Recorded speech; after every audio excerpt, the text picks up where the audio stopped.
आज के इस वीडियो में हम जानेंगे कि जब महारथी अर्जुन और द्रोणाचार्य का भयंकर युद्ध होता है, उस युद्ध में अर्जुन अपना इतना भयंकर पराक्रम प्रकट कर देते हैं कि देवता भी बोलने के लिए विवश हो जाते हैं कि अहो अर्जुन अहो, क्या आपने पराक्रम प्रकट किया है। और ये भी बोल देते हैं कि अभी तक द्रोणाचार्य अर्जुन के साथ टिके हैं, ये भी बहुत बड़ी बात है क्योंकि अर्जुन के सामने कोई टिक नहीं सकता था। अर्जुन समस्त योद्धाओं को मत डालने वाले हैं और अगर संपूर्ण देवता भी आ जाए तो भी अर्जुन उनको जीतने में समर्थ है। और अर्जुन अपने बाणों की वर्षा इस प्रकार करते हैं कि वायु भी उन बाणों के अंदर से आर पार नहीं जा सकती थी। और ये सारा घटनाक्रम किस प्रकार होता है ये हम इस वीडियो के अंत तक जान ही लेंगे। और हाँ दोस्तों, मैं आपको बता दूं कि ये वीडियो हमने महाभारत विराट पर्व के गोहरण पर्व के अंतर्गत अध्याय 58 से ली गई है। तो फिर चलिए शुरू करते हैं वीडियो बिना देर किए। भरत श्रेष्ठ जन्मेजय, द्रोण और कुंती पुत्र में बलि और इंद्र के संग्राम सा तुमुल युद्ध होने लगा।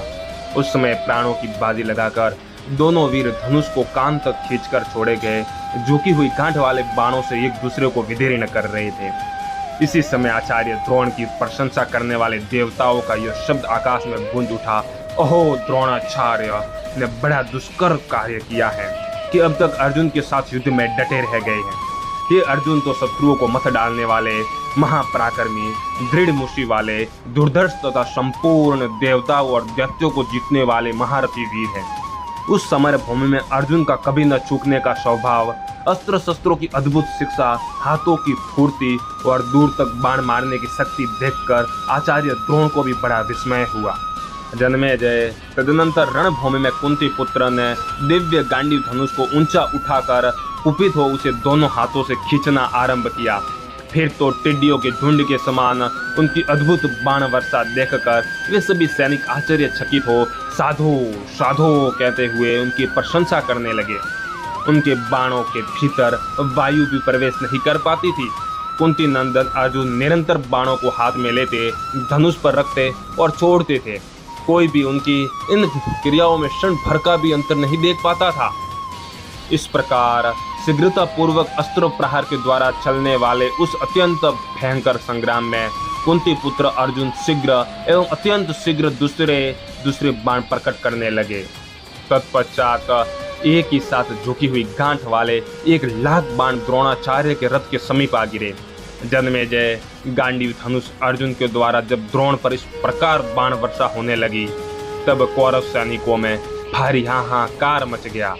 पांडु नंदन के शीघ्रता पूर्वक अस्त्र संचालन के लिए इंद्र ने उनकी बड़ी प्रशंसा की। उनके सिवा वहां जो गंधर्व और अप्सराएं आई थी उन्होंने भी उनकी बड़ी सराहना की।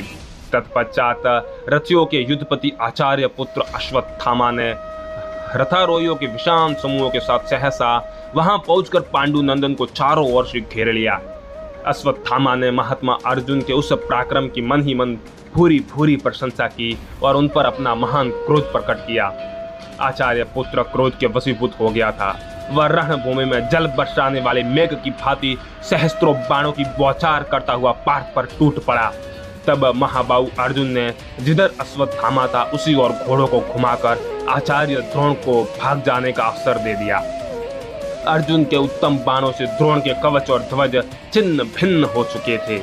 वे स्वयं भी बहुत घायल हो गए थे। अतः मौका पाते ही वेगशाली घोड़ों को बढ़ाकर तुरंत वहां से भाग निकले। दोस्तों, इसके आगे क्या होता है अगर ये भी आप जानना चाहते हैं तो आप हमें कमेंट जरूर कर दीजिएगा। हम आपके लिए दूसरा भाग भी जरूर बनाएंगे। तो बस इस वीडियो में इतना ही। ये वीडियो आपको कैसा लगा आप हमें कमेंट बॉक्स में जरूर बताइएगा। तो फिर चलिए मिलते हैं अगले वीडियो में। धन्यवाद।